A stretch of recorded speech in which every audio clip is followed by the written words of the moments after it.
રાજકોટની સૌરાષ્ટ્ર યુનિવર્સિટીમાં તાજેતરમાં યોજાયેલા અખંડ કવિ સંમેલનમાં મહાત્મા ગાંધીના વિરોધરૂપ કવિતાના પઠનથી વિવાદ સર્જાયો છે।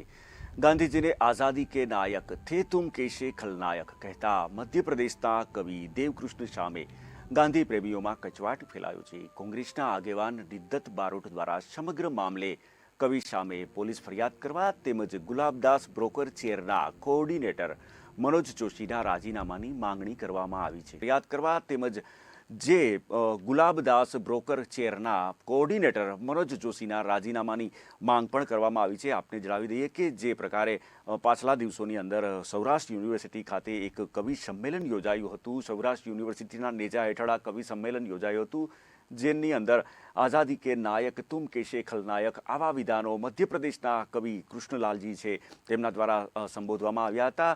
કવિ સામે પોલીસ ફરિયાદ કરવા માટે તેમજ જે કોઓર્ડિનેટર છે મનોજ જોશી તેમના રાજીનામાની પણ માંગ નિદ્દત દ્વારા બારોટ દ્વારા કરવામાં આવી છે। જ્યારે આઝાદીનો અમૃત મહોત્સવ મનાવી રહ્યો છે, દેશના વડાપ્રધાન મહાત્મા ગાંધીના સિદ્ધાંતની વાત અને ચરખાની વાત લઈને નીકળ્યા છે, ત્યારે સૌરાષ્ટ્ર વિશ્વવિદ્યાલયમાં જે કાવ્ય મહાકુંભ થયો, એ કાવ્ય મહાકુંભમાં ચોક્કસ લોકોએ ચોક્કસ પ્રકારના લોકોને બોલાવીને કવિતા માટેનું પ્લેટફોર્મ પૂરું પાડ્યું।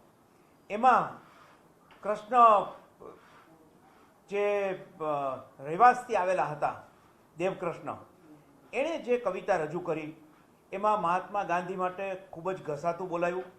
ગુજરાત મહાત્મા ગાંધીની જન્મભૂમિ કર્મભૂમિ, અને એમાં પણ રાજકોટ શહેરમાં આવીને બહારથી કોઈ કવિ આવી વાત કરે અને ત્યારે ગુલાબદાસ બ્રોકર ચેરના કોઓર્ડિનેટર સ્ટેજ ઉપરથી એમ કે ખૂબ સારી કવિતા રજૂ થઈ, એ સમગ્ર સૌરાષ્ટ્ર વિશ્વવિદ્યાલય માટે અને સબ ગુજરાતીઓ માટે દુઃખદ હતું।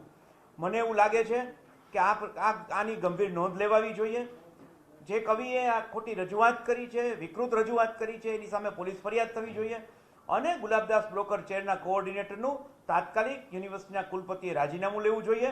નૈતિક રીતે સૌરાષ્ટ્ર યુનિવર્સિટીએ સમગ્ર ગુજરાતના અને સમગ્ર દેશની અંદર આપણી આબરૂની પ્રતિષ્ઠાને નુકસાન પહોંચાડ્યું છે।